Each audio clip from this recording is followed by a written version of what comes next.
نحمدہ ونصلی علی رسولہ الکریم بسم اللہ الرحمن الرحیم صلاۃ و سلاما علیک یا سیدی یا رسول اللہ۔ محترم ناظرین کرام، پروگرام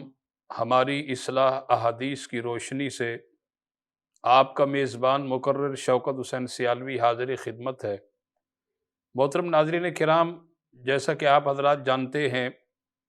کہ روز ہم ایک نئے عنوان کے ساتھ اپنے پروگرام میں حاضر ہوتے ہیں۔ آج کا جو ہمارا عنوان ہے وہ یتیموں کے ساتھ حسن سلوک کرنا۔ قرآن و سنت کے اندر جب ہم مطالعہ کرتے ہیں اور قرآن و سنت کا مشاہدہ کرتے ہیں تو یتیموں کے ساتھ حسن سلوک کرنا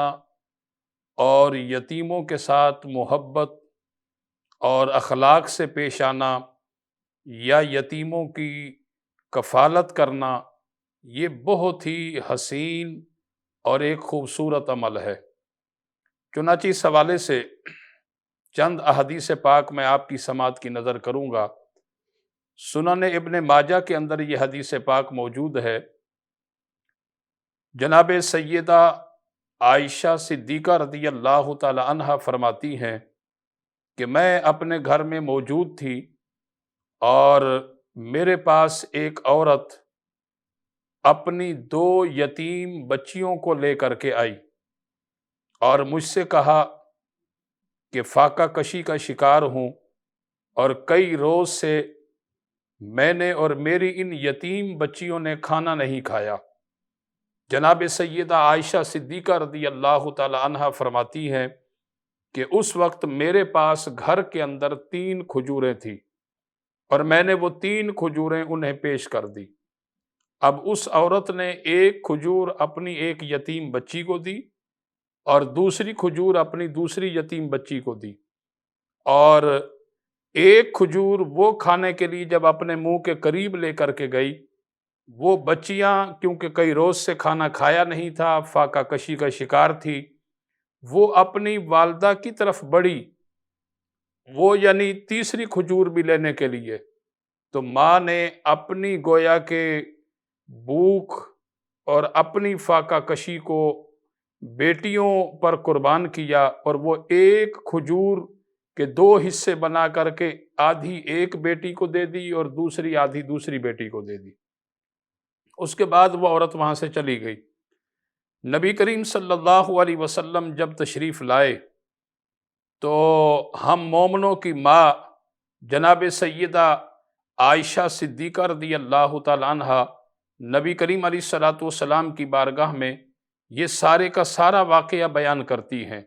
تو سرکار نے اس بات کو سن کر ارشاد فرمایا کہ وہ عورت جنتی ہے اور اس پر جہنم حرام ہے جو محبت کے ساتھ یتیموں کی کفالت کرے، اس کی وجہ سے اس کے لیے جنت واجب ہو جاتی ہے اور اس پر جہنم کو حرام کر دیا جاتا ہے۔ اور دوسری حدیث پاک میں آپ صلی اللہ علیہ وسلم نے ارشاد فرمایا کہ جو یتیم کی کفالت کرتا ہے، فرمایا کہ میں اور وہ جنت کے اندر ایک ساتھ ہوں گے جس طرح یہ 2 انگلیاں آپس میں جڑی ہوئی ہیں۔ محترم ناظرین کرام، کتنی بڑی فضیلت ہے یتیم کی کفالت کرنا۔ اسی طرح ابن ماجہ کے اندر یہ حدیث پاک بھی ہے، نبی کریم علیہ الصلوۃ والسلام نے ارشاد فرمایا کہ مسلمان گھرانوں میں سے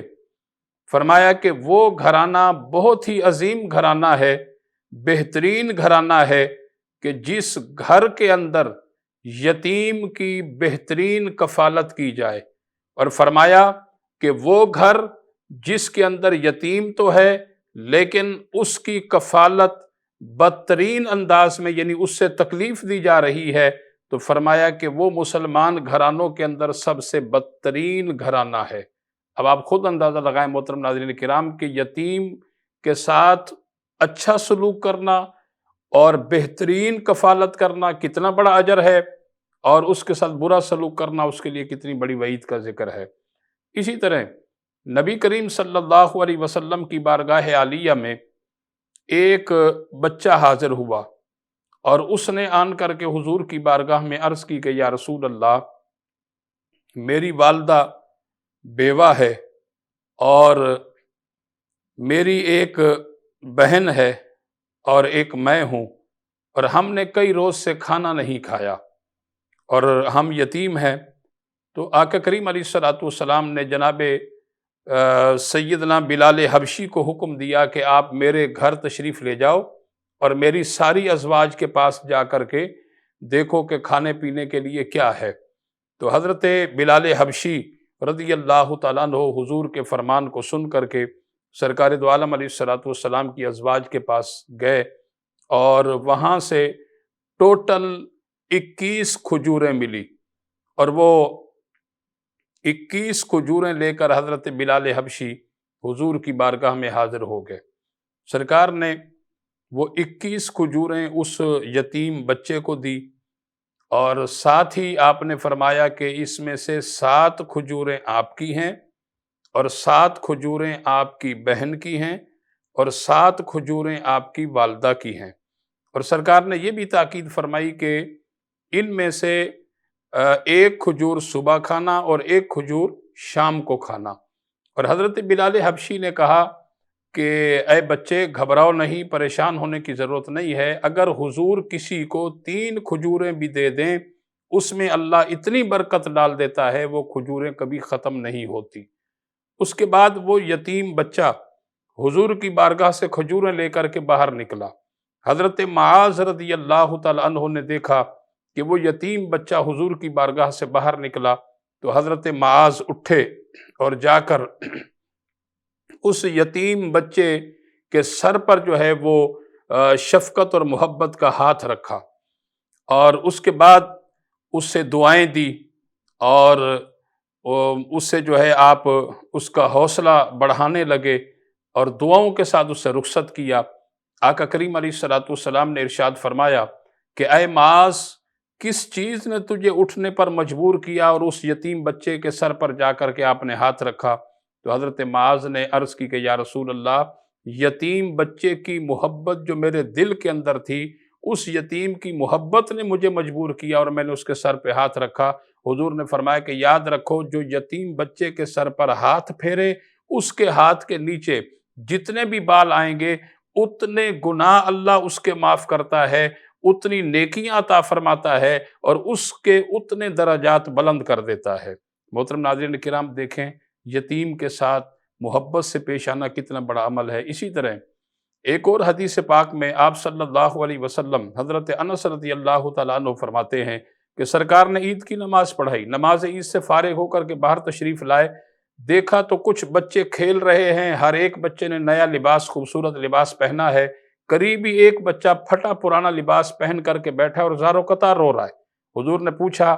کہ کیوں رو رہے ہو؟ اس نے کہا کہ یا رسول اللہ، میرے والد گرامی ایک جنگ میں شریک ہوئے، وہاں شہید ہو گئے، اس کے بعد میری ماں نے دوسری شادی کر لی اور میری ماں نے بھی مجھے گھر سے نکال دیا اور ساری وراثت پر بھی قبضہ کر لیا، لہٰذا میرا باپ ہوتا تو آج وہ مجھے خوبصورت نئے کپڑے پہناتا، میری ضرورتوں کو پورا کرتا۔ تو سرکار نے ارشاد فرمایا کہ اے نوجوان، فرمایا کہ بچے گھبراؤ نہیں، پریشان نہ ہوں، اگرچہ میں آپ کو اپنا بیٹا بنا لوں اور حضرت علی آپ کے چچا بن جائیں، امام حسن امام حسین آپ کے بھائی بن جائیں اور حضرت عائشہ صدیقہ آپ کی ماں بن جائے، تو کیا آپ کو قبول ہے؟ وہ بچہ سمجھ گیا کہ یہ اللہ کے پیارے نبی ہیں۔ اس نے کہا کہ اس سے بڑھ کر میرے لیے خوش بختی کی اور کیا بات ہے۔ اس کے بعد حضور اپنے ہمراہ گھر لائے، اس کو نیا لباس پہنایا